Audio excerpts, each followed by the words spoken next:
O companheiro Miguel.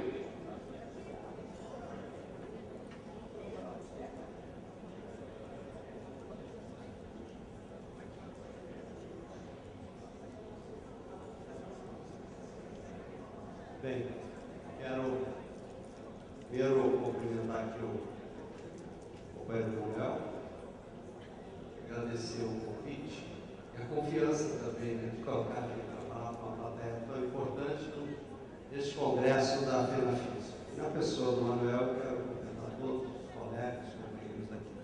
Quero tomar a liberdade de que, na pessoa da companheira Maria Cristina Sabino, do Sinafresc lá de São Paulo, da companheira Miriam, sua diretoria, que integra a nossa chapa também de reeleição da Federação de São Paulo, cumprimentar também todas as companheiras, os colegas aqui presentes. O tema que ficou para mim falar é sindicalismo no setor público. Esse é um tema que, quero dizer a todos, eu não sou palestrante do tema, mas eu tenho um pouco de experiência pela militância e pelo trabalho que a gente vem fazendo há muito tempo, mais especialmente enquanto Confederação dos Servidores Públicos do Brasil e também por participar da Central Sindical.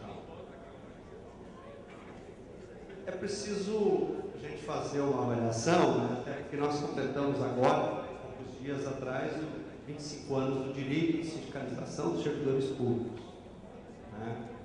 E o histórico que nós tínhamos até então era um trabalho, e um trabalho respeitável, até hoje muitas delas, que são das associações.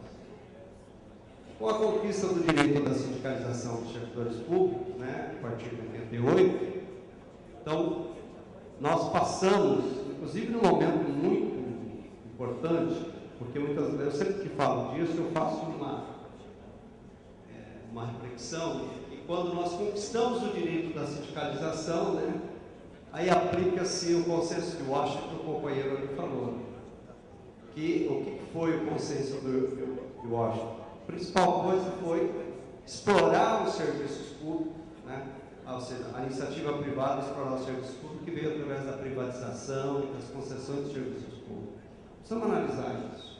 Nós começamos a nos organizar através de sindicatos e já vem de cara um massacre que é bastante complicado, e ver as palestras que foram colocadas aqui, inclusive a do José, quando fala dessas questões, especialmente pela política de privatizações e terceirização dos serviços públicos.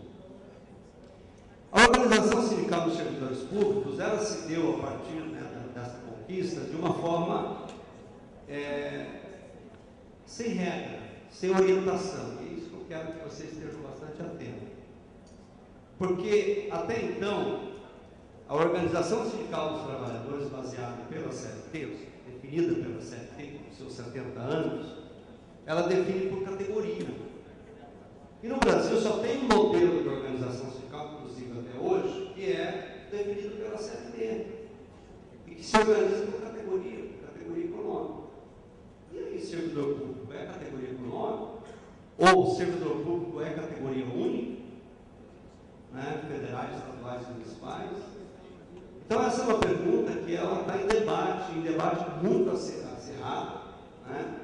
E eu vou na frente estar colocando isso para vocês. Então, a organização sindical dos servidores públicos se deu de todas as formas.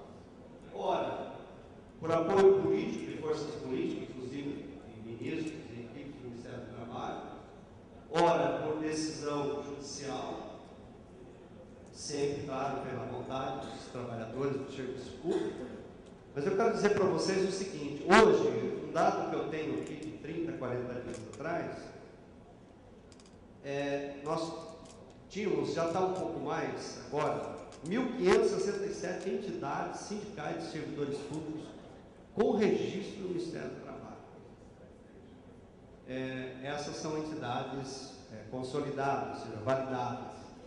1.567 entidades com registro. Em processo de registro, além dessas, tem próximo de 500 entidades, 470, entra quantidades todos os dias. Outras que se organizaram em sindicato não encaminharam o registro, estão se despertando agora, dá mais 400 ou 500. Nós estamos aí próximo de 2.600 entidades servidores públicos. Né? Parece bastante, parece muita coisa, mas nós temos mais de 5.000 municípios. Então, a base sindical dos servidores públicos, especialmente na área dos municipais, estão muito aquém, há muito que se organizar, muito que crescer.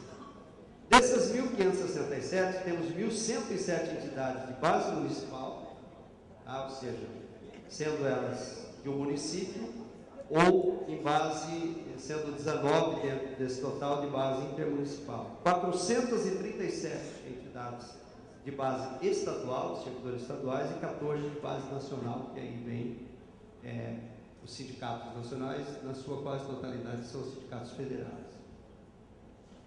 Como que deu, como que se organizou, né, esses sindicatos? Por bases territoriais, municipais, intermunicipais, estaduais, interestaduais, nacionais. E aí por nível de contratação, municipal, estadual e federal, por setor, saúde, educação, etc., né? Por unidade de contratação, Ministério do Trabalho, secretarias estaduais, por esfera de atuação, executivo, legislativo e judiciário, por níveis municipais, estadual e nacional, e por ofício e ou por função. Isso daqui, hoje, os dados que nós temos do Ministério do Trabalho, eu estou falando isso, por estar participando do grupo de trabalho do Ministério do Trabalho há 3 anos, ser membro efetivo do grupo que trata dessa questão. A gente define a organização sindical dos servidores públicos em 36 modalidades. 36 modalidades. Bom, o que quer dizer com isso? Nós não temos uma regra. Qual regra nós vamos aplicar? Da CLT? A discussão que nós temos no grupo de trabalho, lá no Ministério do Trabalho, da qual eu participo, é que não tem como aplicar a CLT na organização sindical do setor público. Não tem. Se não tem como aplicar, nós temos que ter, então, uma regra, temos que elaborar uma proposta de organização sindical dos servidores públicos. E isso também está em debate. Tudo isso está em debate dentro de uma questão que, inclusive, o José falou, baseado naquilo que nós conquistamos, algo importante nesse processo desses 25 anos, que foi conquistar a ratificação da Convenção 151. Ela foi ratificada pelo Congresso Nacional em 2010, através do decreto 206 de abril de 2010.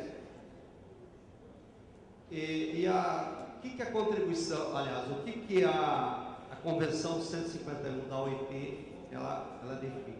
Ela define a garantia da organização sindical dos servidores públicos, ela garante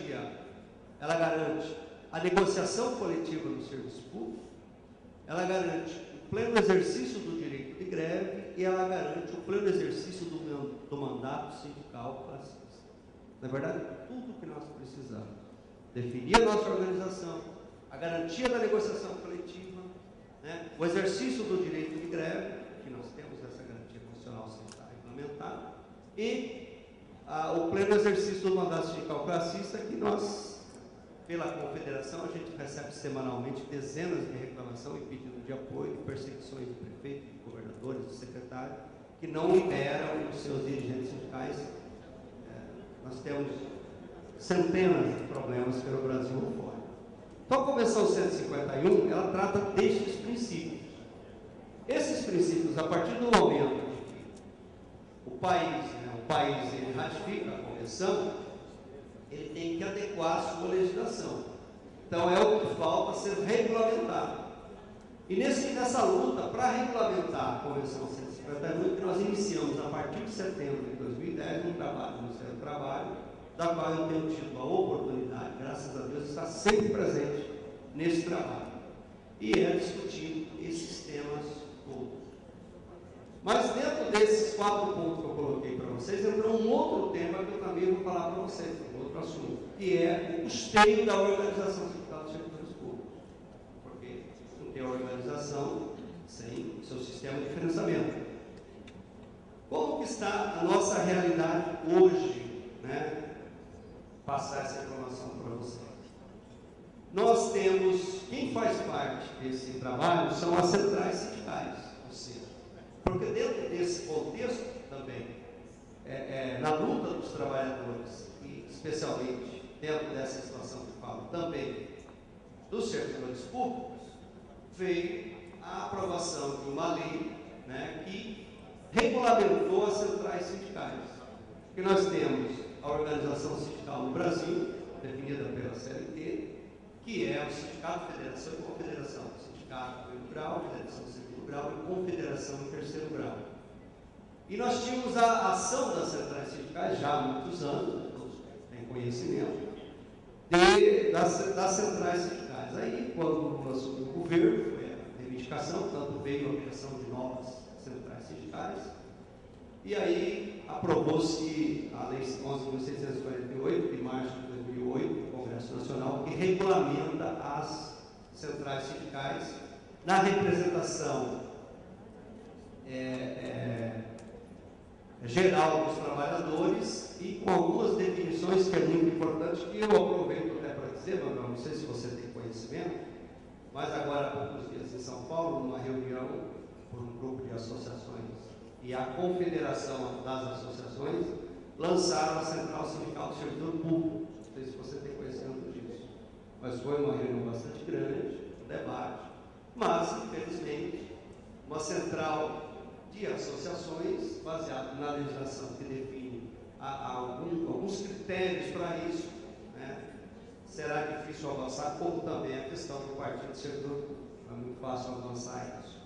Então, a Lei 11.648, ela define que uma central sindical tem que representar no mínimo 5 categorias, ter um mínimo de 6 sindicatos filiados, ser representante em várias regiões do país e ter um mínimo de 7% de trabalhadores, né, filiados a ela através dos seus sindicatos filiados. Então, dentro desse conjunto das centrais está também os servidores públicos, que hoje, na verdade, os servidores públicos nós estamos distribuídos em várias centrais sindicais. A Lei 11.648, quando ela estabelece um mínimo de 7%, ela estabelece um critério, um corte de representatividade. Ou seja, a central que tiver 7%, né, o mínimo de 7%, ela participa na representação dos conselhos. As que não tiverem, elas são consideradas, mas não têm participação, nem na representação dos conselhos, dos colegiados, e nem também no repasse da contribuição sindical, que a lei também definiu, que do percentual da contribuição sindical, dos 20% que vai para o governo, para o Ministério do Trabalho, 10% do Ministério repassa para as centrais sindicais.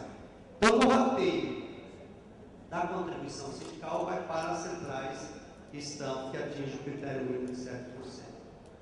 Hoje nós temos a distribuição dos servidores públicos em 8, 9 centrais sindicais, mas só 5 hoje atendem o critério mínimo de 7% e uma continua participando, coordenação oficial, que deve cair muito breve a liminar. Temos a CUT, a UGT, a Nova Central, a CTB, a Força Sindical, são todas acima de 7%. E depois temos a CGTB, que ela perdeu porque ela tem com racha, e ela entrou na justiça e conseguiu não rateio, não receber recursos, mas participar do colegiado. Portanto, até dezembro agora ela está participando, depois ainda a gente está aguardando uma decisão. Aí nós temos o CSP com lutas, a CSB, enfim, todas elas têm um bom percentual de servidores públicos. Então nós somos distribuídos por todas as centrais. Então, as centrais que têm assento nesse conselho, hoje são 6 centrais. Nesse debate todo que nós estamos fazendo, para discutir os pontos que eu já relatei da regulamentação da Convenção 151, nós chegamos num acordo com as centrais sindicais, consensuamos uma proposta de negociação coletiva, do pleno exercício do direito de greve e do afastamento do dirigente sindical. E nós já entregamos para o governo o ano passado, ou seja, já fez um ano agora, poucos dias, durante 6, que é entregamos lá para o governo a nossa proposta. O governo até hoje, o Palácio do Governo, até agora, entregamos a Secretaria-Geral da Presidência, vários ministros, e solicitavam uma proposta nossa, não deu nenhum caminho. Lembrando que nós temos vários projetos, tanto no Congresso Nacional, ou seja, em torno de 28 projetos, que tratam da greve. Hoje aconteceu, está encerrando uma reunião muito importante lá no Senado Federal. É um grupo que eu participo, né? O pessoal foi para lá hoje, com o senador Romero Jucá. Mas nós temos lá tratando do direito de greve. Mas nós temos vários outros projetos que tratam do afastamento da negociação coletiva, enfim. Então a gente está atuando em várias frentes, tanto na Câmara como no Senado, tratando dessas questões, mesmo que o governo não encaminhou, que nós estamos trabalhando para que o governo encaminhe a nossa proposta, mas até agora não foi encaminhado pelo governo. Os outros pontos que ficaram pendentes, aí a coisa começa a pegar um pouco mais. Organização sindical, modelo de organização sindical e o custeio da organização sindical. Nós fizemos um acordo no ano passado das centrais com o ministro do Trabalho, que nós encaminharíamos aqueles 3 pontos e os 2 ficariam para nós discutirmos na Câmara Bipartite. O que é a Câmara Bipartite, para quem não tem conhecimento? O Ministério do Trabalho, em setembro de 2010, criou o Conselho Nacional de Relações do Trabalho. Que esse conselho é um conselho tripartite, participam os trabalhadores, o governo e o patronato. E neste conselho criou algumas câmaras das categorias específicas. O que é categoria específica quando eles avaliam dessa forma? Tratando de 3: rurais, pescadores e servidores públicos. E os servidores públicos é tratado num capítulo diferente. Veja lá no artigo 8º, nós temos, até não estamos a garantir nosso direito da garantia da sindicalização, para ficar lá no artigo 37. Então tem essas câmaras. Então a Câmara Bipartite do Setor Público no Ministério do Trabalho, no ano passado nós fizemos um acordo, caminharemos aquelas propostas, e esses 2 pontos que eu estou falando com vocês, que é o mais crítico naquilo que nós estamos discutindo, ele está sendo discutido e debatido na Câmara Bipartite. Lá na Câmara nós passamos a trabalhar o ano inteiro, muitas reuniões, semanalmente, algumas semanas até 2 dias, debates difíceis de discutir o modelo de organização sindical. Porque junto disso, Manuel, está se discutindo tabela de categoria. O governo também, o Ministério também está discutindo para a iniciativa privada.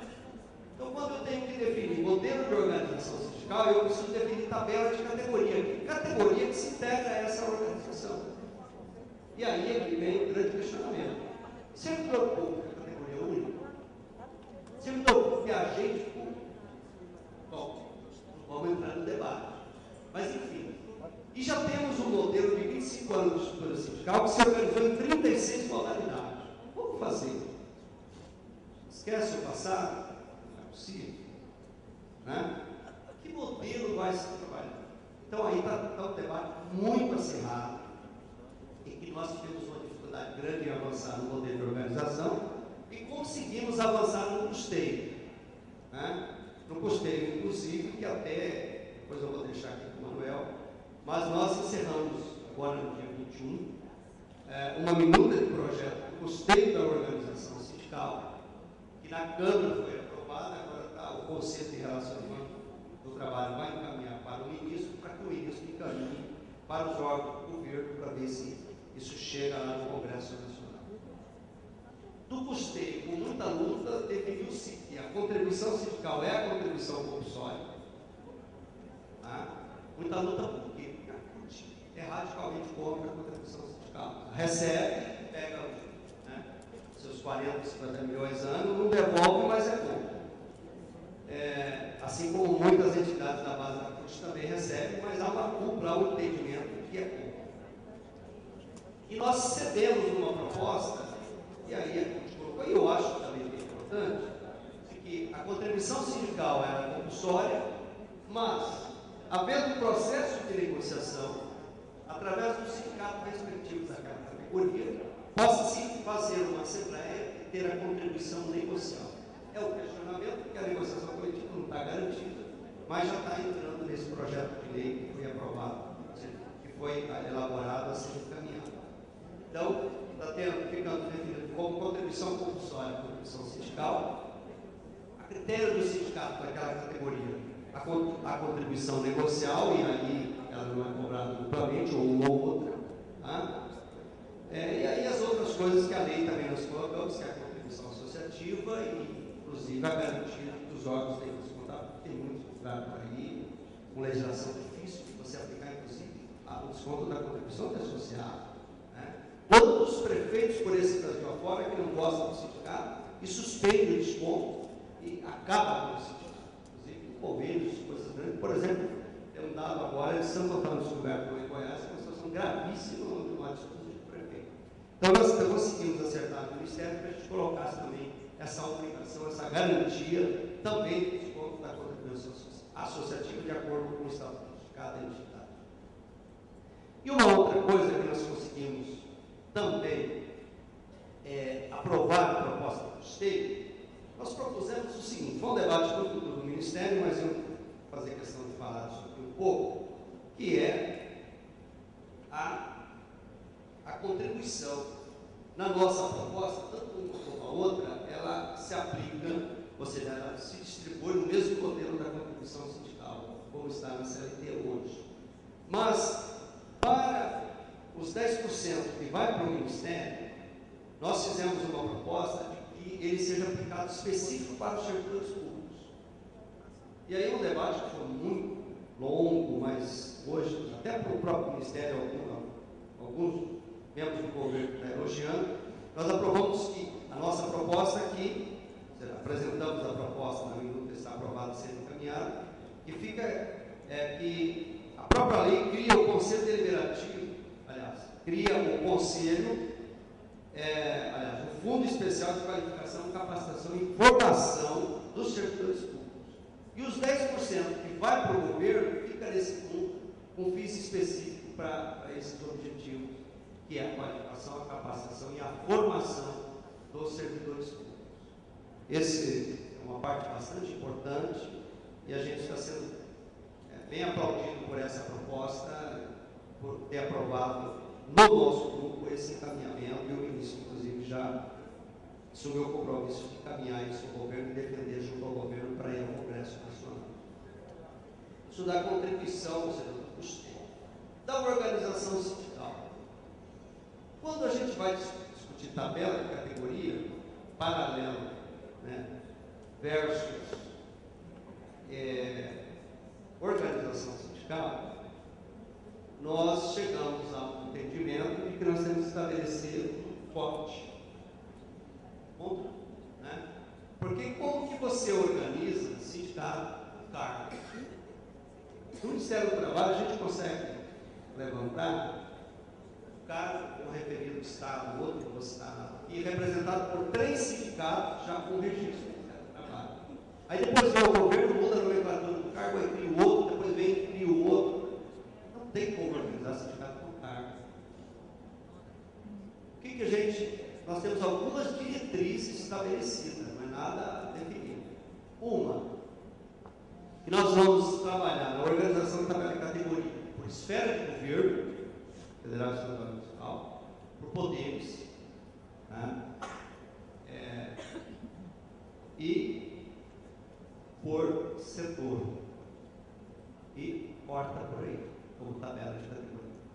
Aí vocês falam, como fica os sindicatos já organizados? Bom, o sindicato que já está organizado, que já se constituiu, daí ele vai ser respeitado. Se ele se constituiu sem regra, uma lei não poderá vir para caçar esse registro sindical. Então aí vem uma coisa que está sendo muito, eu não vejo o caminho que vem. Da mesma forma que tenha um critério para aferir as centrais de definição. Não é consenso do grupo, mas é quase a totalidade. É um trabalho muito forte do Ministério, é um trabalho muito forte da CUT, né? Os membros da CUT, mas algumas centrais também já têm isso provado. Então, como ficaria? Os sindicatos já registrados e os em fase de registro, tramitação do Ministério do Trabalho, todos serão respeitados nas diretrizes que até agora nós estamos trabalhando. trabalhando. Essa é a nossa proposta. E aí ele vai passar por uma petição. O sindicato tem sócio, se mantém, né? Ou isso daqui para trás. Daqui para frente, ele tem para ele entrar. E aí é uma proposta que está bastante complicada, porque nós defendemos o princípio da unicidade sindical. Mas não tem unicidade sindical, quem consegue provar isso? Então, nós da CSPB, por exemplo, estamos defendendo a unicidade, é uma unicidade mista, a unicidade versus representatividade. Aonde houver o sindicato que já adquiriu o critério mínimo, não pode ter a outra. Isso está em debate, não é nada aprovado. Então vem o critério da aferição, critério de representatividade. Esses critérios, quais serão os critérios estabelecidos para aferir a representatividade, também está num debate muito duro, porque as centrais, elas trabalham com um critério único, tá? De sócios. Mas por que isso? No serviço público, talvez no governo estadual, né, somente na área de vocês, vai ser muito fácil, sim, o órgão vai ficar organizado, forte, cortar a representatividade. Mas lá no município é forte, continua associado. As realidades federais, estaduais e municipais são muito grandes, inteiro debatendo, ouvindo situações, é muito complicado. Qual é o problema nas centrais? Muitas vezes, né, eu estou fazendo isso, talvez até aconteça aqui na pista, vou provocar um pouquinho aqui. A federação, ela tem lá um critério de que o sindicato participa da federação com uma contribuição de acordo com o número de associados. Fala, pô, mas se eu colocar 2.000, vou pagar X, vou colocar 500. Aí quando vai lá a informação, ele coloca um quarto ou menos, né? Vem o processo eleitoral, ele relaciona os seus associados. Nós temos um problema sério. O índice de votação nas eleições sindicais, sindicato de primeiro grau, é muito baixo. O percentual, o sindicato tem 1.000 sócios, na média vai votar 20%, 25%, 17%. É muito baixo. E aí, quando o sindicato prepara a ata que manda para registro, ele manda só com a relação dos votantes. O Ministério do Trabalho, ele avalia isso pelo número de votantes, se não destacar isso na ata. Então nós temos um problema, assim, nós temos uma quantidade, eu tenho a relação desses 1.000 e tantos sindicatos que participaram do grupo, inclusive com o total de votantes, ou seja, total de representação lá no Ministério do Trabalho. Gente, eu conheço sindicatos extraordinários, 7 ou 8 mil sócios, que na ata ele não relaciona uma coisa nem outra, ele está com representante zero. Então nós temos uma série de problemas para avaliar. Isso é algo, inclusive, que algumas centrais já vinham trabalhando com a expectativa do critério de representatividade e que ela está tendo um índice muito maior de representatividade dos trabalhadores baseado nas atas eleitorais. Eu estou fazendo para você uma informação que, na verdade, é algo que vocês precisam destacar. Vai ter uma eleição do sindicato. O sindicato tem 2.100 sócios. Votou 1.000 associados. Ele vai dizer, 2.100 associados, o direito de votar, ser votado, portanto, compareceram só 1.000 sócios. Aí os 2.100 é votado para a aferição. Precisa estar atento a isso, a gente precisa trabalhar. Estou falando isso aqui não só nessa palestra para dar uma informação, mas também como secretário-geral da Confederação, e não vejo outro caminho que daqui a 2 ou 3 anos, a nossa representatividade, seja da CSPB, seja da FENAPIS, seja lá no sindicato na base, será aferido pelo total de sócios. Parece que não está tendo outro caminho.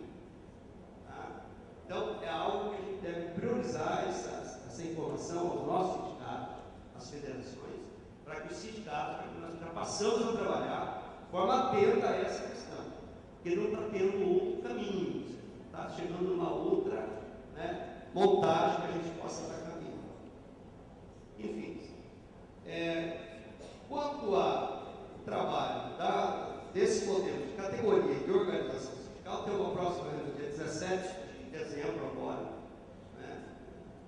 prossegue no ano que vem. Eu vejo possibilidade que isso caminhe muito rápido, mas é um caminho sem volta. Ou mais lento, tá? Ou mais rápido, de repente, no primeiro semestre do ano que vem, vai caminhar para se ter uma proposta de organização sindical trabalhando com essas informações que eu coloquei para vocês. Agora eu quero falar um pouco para vocês também, eu teria outras coisas para estar colocando, mas eu vou falar um pouquinho também da Confederação dos Servidores Públicos. O Manuel me perguntou, e eu vou até colocar antes da Confederação, a questão é a seguinte: eu, há poucos dias agora, quase que a partir dessa semana, eu me desvinculei da UGT. Declinei do cargo, ser executivo nacional da UGT, no cargo de secretário de Servidor Público, por uma questão bastante particular, mas particular no sentido da visão do projeto mesmo de luta sindical e de organização sindical, em especial de servidores públicos. Porque eu acho que é o seguinte: primeiro, o movimento sindical, em geral, no Brasil, tem que se rever. Em geral, tem que se rever. Todos. E aí, se a gente não partir para investir na formação sindical, na capacitação do nosso dirigente, olhando para a realidade que acontece nesse país, para renovar, para trazer os jovens, né, a mulher, os outros, porque temos outras ações sociais que têm colocado no debate, nós sectores públicos, independente daquilo que é específico nosso, da nossa área da administração pública, porque nós estamos inseridos no contexto geral e tudo isso faz parte do processo. E eu tive um pouco de dificuldade de caminhar essas propostas enquanto membro de coordenação da política da UGT, ao respeito a todos os companheiros. Eu tenho um projeto que eu venho há anos trabalhando com um grupo de pessoas que me ajudam, independente de central, e eu estou trabalhando em breve, talvez, numa outra central que acaba no projeto, no sentido, quando eu falo meu, porque eu coordeno um grupo de trabalho fora de central, fora da confederação, fora da federação, que é com essa visão, que é um modelo diferente que nós trabalhamos num trabalho de formação mesmo, de cidadania, inclusive na questão da participação nossa na política, do processo eleitoral, somente nós vimos para o parlamento, uma questão geral, uma visão diferente. Eu sempre me debrucei muito naquilo que faço. E eu comecei a sentir canseira. Comecei a ver que eu estou tentando fazer alguma coisa e não consigo caminhar. Então eu tomei uma decisão de julho do ano passado, julho deste ano para cá, no sentido do seguinte: onde a gente conseguir caminhar, nós vamos juntos. Senão eu vou me liberando, até daqui a pouco eu estou mais velho. E a coisa parece que começa a mudar. Então, todo o respeito, o carinho que eu tenho pela UGT, por todas as pessoas, sem nenhum problema particular, seja o Patac, um grande amigo, mas é uma questão de visão, do projeto, de metas que eu tenho, que eu não consegui caminhar ali durante 6 anos. Quanto ao CSPB, a Confederação dos Servidores do Brasil, que hoje, ou seja, a partir de janeiro desse ano, estou como secretário-geral, eu participo da Confederação desde janeiro de 94. Fiquei alguns anos na diretoria, depois eu fiquei fora para suportar algumas coisas, aí voltei para dentro para tentar ver se a coisa... A Confederação dos Servidores Públicos, ela querendo ou não querendo, ela cresce.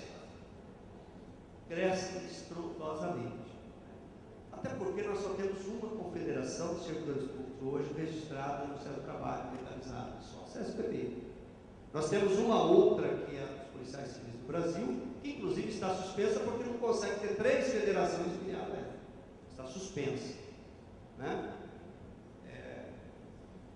E muitos dos servidores da Polícia Civil do Brasil afora passaram a estar afiliados na CSPB, mas a Cobrapol, que é essa que eu estou falando, eu acredito que em mais de um ano ela volta a se organizar. Então, na área de servidores públicos, só essas 2 entidades têm registro e estão organizadas conforme a legislação. Nossa confederação, hoje nós temos 43 federações filiadas, sendo que das 43, 31 ou 32 está organizada com registro do Ministério do Trabalho.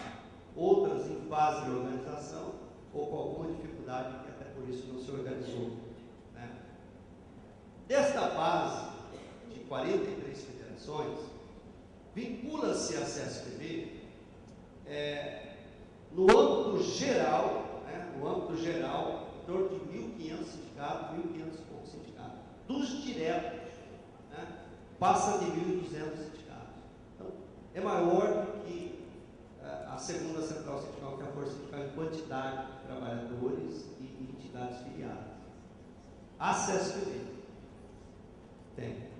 Então, é muito grande, é uma demanda muito grande. E a gente, ou seja, a CSPB cresceu muito rapidamente. A CSPB sempre defendeu a contribuição sindical, que inclusive é criticada por alguns, faz parte. Mas é com a contribuição sindical que a CSPB consegue se manter e estar na luta. Por exemplo, hoje à tarde, participando de uma reunião com o senador Romero Jucá, que está impondo na Comissão Mista de Regulamentação da Constituição, um projeto que ele elaborou de regulamento de direito de greve, que é um projeto que é melhor propor uma emenda constitucional para tirar o direito de greve do servidor público da Constituição do que apresentar aquele projeto. Nós estamos tendo reunião semanalmente com ele, mas ele definiu que amanhã ele apresenta na Comissão Mista. Essa Comissão Mista é uma comissão que foi formada já no início desse ano para regulamentar 134 artigos da Constituição Federal, que desde 88 para cá não foi regulamentado ainda, inclusive o direito de greve do servidor público. E eles priorizaram algumas coisas, em especial a regulamentação do direito de greve. Ele se baseou no projeto do senador Luiz Nunes de São Paulo, e ele disse que fez um apanhado de mais 20 e poucos projetos que tem entre Senado e Câmara, e apresentou um projeto mais perfeito, que é um projeto que define 50%, 60% e 80% da base trabalhando para poder fazer greve. Não vou entrar nos detalhes, que é muito perverso, e a gente está trabalhando. Uma outra coisa que da CSPB nós temos trabalhado, e o povo secretário-geral está fazendo um esforço grande nesse a gente consegue, principalmente a partir do próximo ano, demandar uma organização melhor da CSPB. E demandar uma organização melhor não é no sentido da proposta, é ver como que nós chegamos na base. Porque a confederação só é forte se as federações forem fortes. As federações são fortes se os sindicatos forem fortes. Precisamos organizar isso dentro do sistema. E aí nós realizamos, no final de agosto passado, 3 plenárias. Uma plenária dos servidores federais, dos servidores estaduais e dos servidores municipais. E dessas plenárias, inclusive alguns companheiros aqui, o Manuel, o Carlos, outros participaram, incluindo, nós temos vários itens em comum. Eu estou fazendo uma sistematização, Manuel, disso, para ver se agora, na nossa próxima conselho, dia 12, 13 agora de dezembro, a gente já sai com uma demanda de atividade dentro das questões daquilo que é geral, né, para o nosso conjunto, e daquilo que é específico por esfera federal, estadual e municipal, fazendo um trabalho. Eu não vou pontuar porque o meu horário já esgotou e vocês estão cansados, né? E eu estarei aberto para o debate, mas são pontos, inclusive, tratando dessas questões que eu estou falando, especialmente da organização sindical de servidores públicos. Nós precisamos fazer o mapeamento. Infelizmente, nós estamos acostumados a negar a informação e agora nós temos que fazer o inverso. Trazer toda a informação precisa para o nosso conjunto de organização sindical, sindicatos, federações e confederação, para que nós possamos resistir a algumas coisas que vêm por aí. E aí, infelizmente, é uma política, eu tenho que dizer, é uma política adotada pelo governo e as forças que estão aí, que é tentar fazer que nós tenhamos uma organização sindical muito mais frágil. É uma luta para avançar na Convenção 87, que é pela pluralidade sindical. Eu estou tentando aplicar isso na organização sindical dos servidores públicos, por isso há uma resistência nossa. Por isso, Manuel, nós estamos tentando fazer um corte no conjunto das centrais contra a proposta do próprio governo, que esse corte para até os setores, quando eu falo, saúde, educação, esporte, fazenda e outro, no modelo de organização sindical, porque se nós passarmos daí para baixo, nós vamos cair na Convenção 87, que é como era a gente, cada 5 pessoas se formam no sindicato. E a nossa realidade no Brasil não dá para permitir isso daí. Outra coisa, né, dentro disso, que nós estamos também lutando muito, faz necessário a nossa organização, é que nós tenhamos também uma política nossa de desenvolver a proposta, né, de Estado que queremos, como que nós queremos chegar avaliar, debater essa realidade que nós temos hoje e o que nós queremos enquanto organização, o que nós podemos fazer enquanto organização, que está tudo dentro desse projeto que a CESP-B já vem encampando, que é a formação sindical e social dos dirigentes sindicais. Então, deu uma pincelada rápida, um pouco de cada coisa aqui, espero ter contribuído, né? E agradecer a atenção dos que me aturaram aí esses quase 40 minutos. Muito obrigado, Manuel.